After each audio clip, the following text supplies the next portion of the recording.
اچھا اس folk acid کو اگر آپ ایکسپیکٹنگ مدرز کو نہ دیں تو بچے سٹنٹڈ پیدا ہوتے ہیں. بہت 90% خطرہ ہوتا ہے کہ بچے کے اندر کوئی کمی رہ جائے گی, اس لیے 9 مہینے تک ماں کو ایک گولی روز کھانی ہوتی ہے, ایکسپیکٹنگ ماں کو. اسی طریقے سے وائٹامن B1 ہے, کہنے کو تو وہ وائٹامن ہے لیکن بیری بیری ڈیزیز میں اگر وائٹامن B1 اویلیبل نہ ہو تو پیشنٹ فوت ہو جاتا ہے, اس کا سروائیول نہیں ہو سکتا. تو وائٹامنز جو ہے وہ صرف طاقت کی چیز نہیں ہے بلکہ اپنی جگہ پہ وہ تھراپیوٹک چیزیں ہوتی ہیں, اور ان کے خام مال یہاں امپورٹ ہوئے ہیں اس لیے کہ وہ تھراپیوٹک گڈز میں یوز ہوئے ہیں.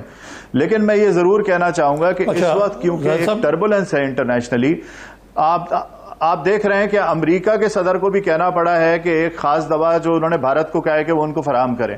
تو اس وقت اس ٹربولنس کے حال میں میرا خیال ہے ہمیں اس میٹر کو تھوڑا سا روکنا چاہیے, اور جیسے حالات ٹھیک ہو جاتے ہیں 1-2 مہینے کے بعد تو اس کو بیٹھ کے ہم مزید حکومت کے ساتھ سوچ بچار کرنے کو تیار ہیں کہ بھارت پہ ہم اپنا انحصار مکمل صفر کر دیں, لیکن اس کے لیے ہمیں ایک ٹائم فریم چاہیے ہوگا. اچھا یہ میں سوال کرنا چاہ رہا تھا آپ سے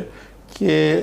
یہ آپ نے بتایا کہ بھارت کو اس میں زیادہ ایکسپرٹیز حاصل ہے ان ایریاز میں,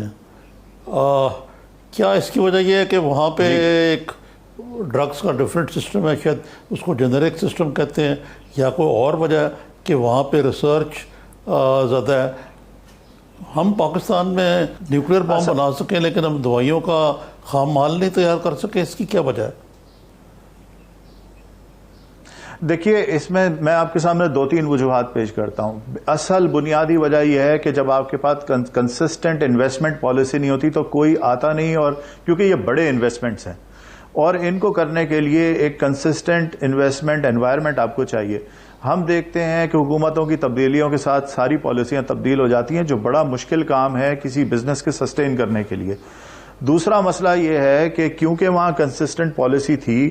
اور وہاں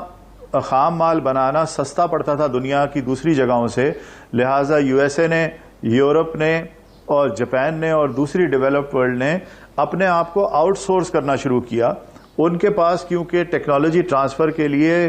انوائرمنٹ موجود تھی, انہوں نے اس ٹیکنالوجی ٹرانسفر کو ویلکم کیا, انہوں نے کنڈیوسو انویسٹمنٹ پالیسیز وہاں پر دیں جس کی وجہ سے ملٹی نیشنل کمپنیز بھی وہاں آ گئیں, اور انہوں نے بھارتی کمپنیوں کو اپنی ٹیکنالوجی دے کے آؤٹ سورس کر دیا تاکہ وہ نسبتاً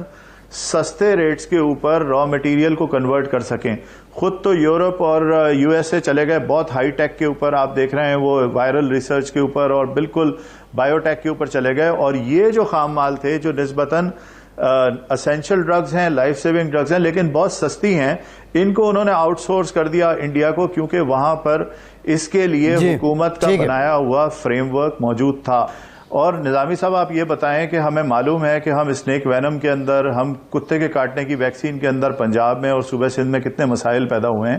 اور یہ وہیں سے آتی ہے. کینسر کی بہت ساری ڈرگز ہیں جو وہاں سے آتی ہیں. جو TB کی دوائیوں کا خام مال ہے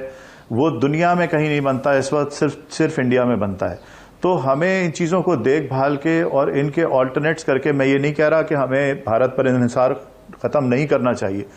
ہمیں ان پر انحصار 100% ختم کرنا ہے, اس لیے کہ ہمیں تو نہیں پتا کہ کس دن وہ پابندی لگا دیں یا کوئی ایسی صورتحال پیدا کر دیں پاکستان کے لیے جس کی وجہ سے وہاں سے خام مال آنا ممکن نہ اور ہمارے عوام مشکل میں آئیں. لیکن اس کے لیے ہمیں اور حکومت کو بیٹھ کے اور کوئی ٹائم پیریڈ طے کرنا چاہیے اور کسی سسٹم کے تحت اس کو کرنا چاہیے. اس طرح نی جرک ری ایکشن پہ نہیں ہو سکتا. میری سمجھ کی حد تک میرا خیال ہے کہ کابینہ کو اس سلسلے میں مس گائیڈ کیا گیا ہے. اگر کابینہ کے سامنے سارے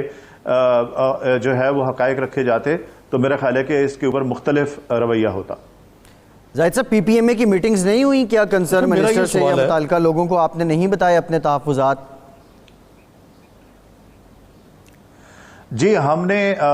جو جیسے ہی ہمیں پتہ چلا ہے, کیونکہ گزشتہ 3-4 دنوں سے یہ ساری کیفیت ہے اور آپ کو پتہ ہے رمضان کی ٹائمنگ ایسی ہے اور لاک ڈاؤنز اور ہر چیز اس کے اندر جو ہے وہ ہمیں درپیش ہے, اور اس سارے صورتحال کے اندر ہماری تو جدوجہد یہ ہے کہ دوائیاں موجود رہیں, قیمتیں نہ بڑھیں, شارٹیج نہ ہو, بلیک نہ ہو, ہم تو مکمل فوکس اس کے اوپر کیے ہوئے ہیں. لیکن جیسے ہی ہماری